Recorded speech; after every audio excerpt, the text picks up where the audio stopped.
গ্যাসের চুলায় বানিয়ে নিলাম পারফেক্ট চিকেন প্যাটিস।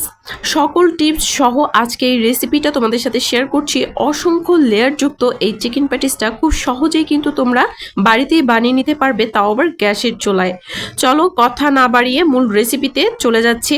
প্রথমে একটা বলে আমি নিয়ে নিচ্ছি এক কাপ পরিমাণে ময়দা, লবণ স্বাদ মতো, আর দিয়ে দিব চিনি। চিনি দিয়েছি আমি প্রায় 2 চা চামচের মতো, আর লবণ দিয়েছি খুবই অল্প পরিমাণে। লবণের পরিমাণ কিন্তু বেশি হওয়া যাবে না, তাহলে কিন্তু চিকেন প্যাটিসটা খেতে খুবই বাজে লাগবে। আর চিনি দেওয়ার কারণটা হচ্ছে চিনিটা দিলে কিন্তু ওপরের অংশটা একটু ভালোভাবে ক্রিস্পি হবে আর খেতেও ভালো লাগবে। আর এখানে আমি প্রায় 2 টেবিল চামচের মতো তেল দিয়ে দিয়েছি, সাদা তেল। তেলটা দিয়ে ময়দার সঙ্গে খুব ভালোভাবে কিন্তু মিশিয়ে নিতে হবে। তারপর ঠান্ডা জল দিয়ে একটা সফট ডো তৈরি করে নিতে হবে। আর এই ডোটাকে কিন্তু রেস্টে রাখতে হবে। হাতে যদি সময় বেশি থাকে তাহলে 30 মিনিটের জন্য রাখলেও হবে, আর যদি হাতে সময় কম থাকে তাহলে 10 মিনিটের জন্য রাখলেও হবে। মোট কথা ডোটা যেন পারফেক্ট হয় আর একটু সেট হতে একটু সময় লাগে। এই ডোটা বানানোটা কিন্তু একেবারে ইজি, খুব সহজেই তোমরা বানিয়ে ফেলতে পারবে এটা। এই ডোটাকে রেস্টে রেখে দিচ্ছি, আর এই ফাঁকে আমি ভেতরে পুরটা বানিয়ে নিব। এর জন্য আমি এখানে মুরগির বুকের অংশ নিয়েছি, আর এই অংশটাকে আমি একটু কিমা করে নিব। আর বুকের অংশ কিমা করার জন্য সব থেকে সহজ পদ্ধতি আমার কাছে এটাই মনে হয়। প্রথমেই হচ্ছে চিকেনের পিসগুলোকে একদম ছোট ছোট করে কাট করে নিতে হবে, আর তারপর ভিডিওতে দেখানো প্রসেস অনুযায়ী খুব ভালোভাবে একদম কেচিয়ে নিতে হবে চাকু দিয়ে, তাহলে কিন্তু খুব ভালোভাবে কিমা হয়ে যাবে। একটু সময় নিয়ে কাজটা করতে হবে, আবার খুব বেশিক্ষণ সময়ও কিন্তু লাগে না কিমা করতে। 7-8 মিনিটের মধ্যে কিন্তু খুব সুন্দরভাবে কিমা হয়ে যায়। যদি চিকেনের পরিমাণটা বেশি থাকে অনেক, তাহলে একটু সময় লাগবে। যাই হোক, যাদের হাতের কাছে ব্লেন্ডার নাই তারা কিন্তু এই টিপসটা ফলো করতে পারো। আর এখানে কিন্তু একটা প্যানের মধ্যে আমি প্রথমেই প্রায় 4 টেবিল চামচের মতো তেল দিয়েছি। তার মধ্যে আমি হাফ কাপের মতো দিয়েছি পেঁয়াজটাকে হালকা করে ভেজে নিব। আর পেঁয়াজের মধ্যে কিন্তু আমি স্বাদ মতো লবণ দিয়ে দিয়েছি, কারণ লবণ দিলে কিন্তু খুব তাড়াতাড়ি পেঁয়াজটা নরম হয়ে যাবে। তারপর এখানে চিকেন কিমাটা দিয়ে দিয়েছি, আর দিয়ে দিয়েছি আমি গোলমরিচ গুঁড়ো। 2 ধরনের গোলমরিচ গুঁড়ো এখানে আমি দিয়েছি, সাদা কালো দুইটাই হাফ চা চামচ করে দিয়ে দিয়েছি। আর 1 চা চামচ দিয়েছি আমি আদা রসুন বাটা। সবকিছুকে একসাথে নেড়ে চেড়ে খুব ভালোভাবে মিশিয়ে তারপরে কিন্তু প্রায় 3 থেকে 4 মিনিটের মতো এটাকে প্রথমে ভেজে নিয়েছি। ভেজে নেওয়া হয়ে গেলে একটা বাটির মধ্যে 2 টেবিল চামচ ময়দা খুব ভালোভাবে গুলিয়ে তারপরে কিন্তু এর মধ্যে দিয়ে দিয়েছি। এখানে কিন্তু ময়দার পরিবর্তে দুধও দেওয়া যাবে, তবে আজকে আমি ময়দা দিয়ে দিয়েছি। আর এখানে সবশেষে আমি এখানে একটা ম্যাগি মশলা অ্যাড করলাম। ম্যাগি মশলাটা দেওয়ার কারণে কিন্তু পুরের টেস্টটা দ্বিগুণ পরিমাণে বেড়ে যাবে। আর যদি তোমরা চাও তাহলে কিন্তু ম্যাগি মশলাটা স্কিপ করতে পারো, তবে আমার কাছে পার্সোনালি ম্যাগি মশলাটা দিলে খুবই ভালো লাগে। একদম ভাজা ভাজা করে নামিয়ে নিয়েছি। আর এখানে কিন্তু আমার ডোটাও একদম রেডি। আমি ডোটাকে একটু ময়ম করে নিচ্ছি, তারপরে কিন্তু বোর্ডের মধ্যে নিয়ে নিব। এখান থেকে কিন্তু আমি কোনো রকম লেচি কাটবো না, এই পুরোটাই আমি একসাথে বেলে নিব। বড় সাইজের একটা রুটি কিন্তু এখান থেকে বেলে নিতে হবে। আর এই প্যাটিস বানানোর ক্ষেত্রে সবথেকে গুরুত্বপূর্ণ স্টেপ হচ্ছে এটা। প্রথমে কিন্তু বাটির মধ্যে নিয়ে নিতে হবে কর্নফ্লাওয়ার অথবা ময়দা। এখানে আমি প্রায় 2 চা চামচের মতো কর্নফ্লাওয়ার নিয়েছি, আর সঙ্গে প্রায় 2 চা চামচের মতো তেল দিয়ে দিলাম।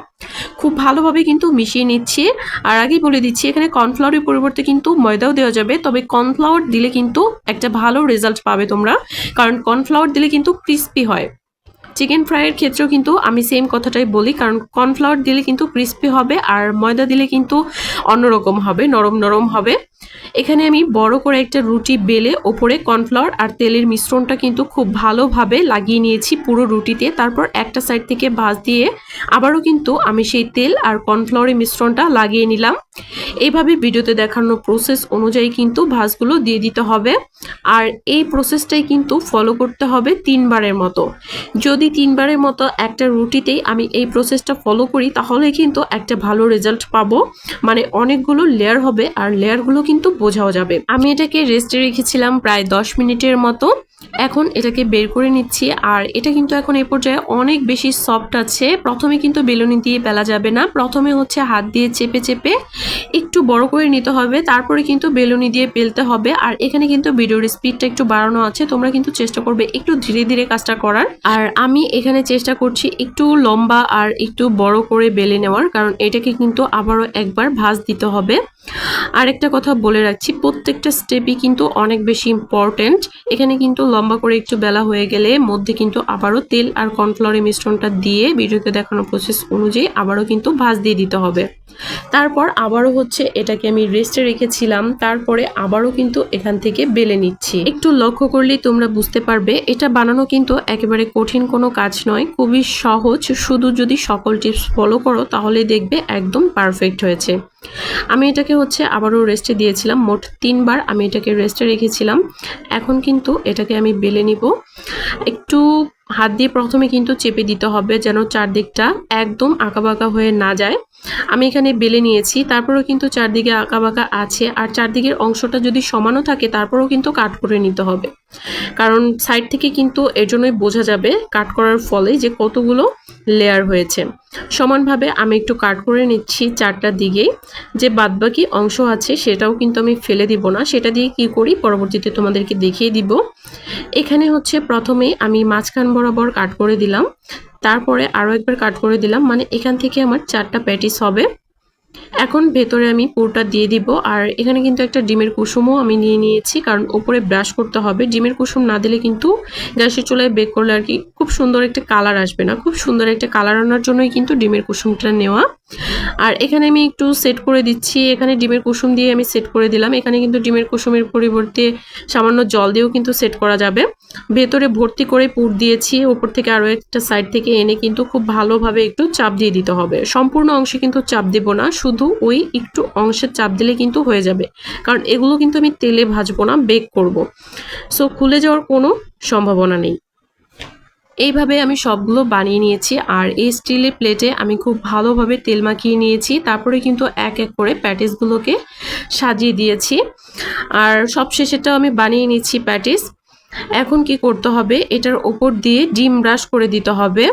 ডিম ব্রাশ করার কারণেই কিন্তু চিকেন প্যাটিসটা দেখতে এত বেশি সুন্দর লাগবে, কারণ বেক করার সময় গ্যাসের চুলায় যদি ডিম ব্রাশ করা না হয় তাহলে কিন্তু উপরে সুন্দর কালার আসে না। সবগুলোর ওপরেই ডিমের কুসুমটা ব্রাশ করে দিচ্ছি।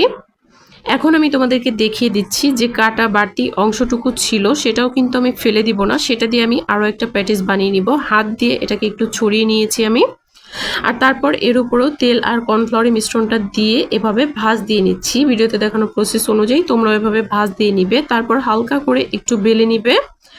আর এখান থেকে আমি আর কোনো কাটাকুটি করছি না, কারণ সবগুলো তো পারফেক্টভাবে বানিয়েছি, আর এটাকে আমি এভাবে বানিয়ে ফেলবো। এখান থেকে কোনো কিছু আমি কাট করছি না, কারণ সেটাকে কাট করলে হচ্ছে আবার ফেলে দিতে হবে। এখানে ডিমের কুসুমটা দিয়ে আমি একটু সেট করে দিলাম। এখন এটাকেও কিন্তু আমি একটা সাইডে দিয়ে দিচ্ছি। আর দেখতে পাচ্ছ এখন এখানে 5টা প্যাটিস হয়ে গেছে। এখন আমি গ্যাসের চুলায় এটাকে বসিয়ে দিচ্ছি।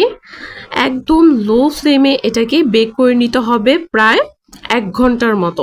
হ্যাঁ, সময়টা কিন্তু একটু বেশিই লাগবে, কারণ এই প্যাটিসটা কিন্তু হতে একটু বেশি সময় লাগে। কেক বলো বা পাউরুটি বলো, এগুলোর থেকে কিন্তু প্যাটিসটা হতে একটু বেশি সময় নেয়, কারণ এটা কিন্তু ইস্ট দেওয়া না, বা এর মধ্যে কোনো রকম বেকিং পাউডার, বেকিং সোডা এগুলো কোনো কিছুই দেওয়া না।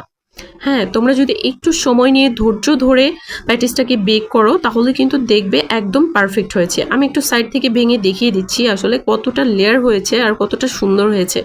খেতেও কিন্তু অসম্ভব মজার হয়েছে, নিচের দিকটাও কিন্তু পুড়ে যায়নি। মাঝখান থেকে ভেঙে দেখিয়ে দিচ্ছি, দেখো ভরপুর চিকেন। ভিডিওটি ভালো লাগলে অবশ্যই শেয়ার দিয়ে পাশে থেকো। আজকের মতো এ পর্যন্তই।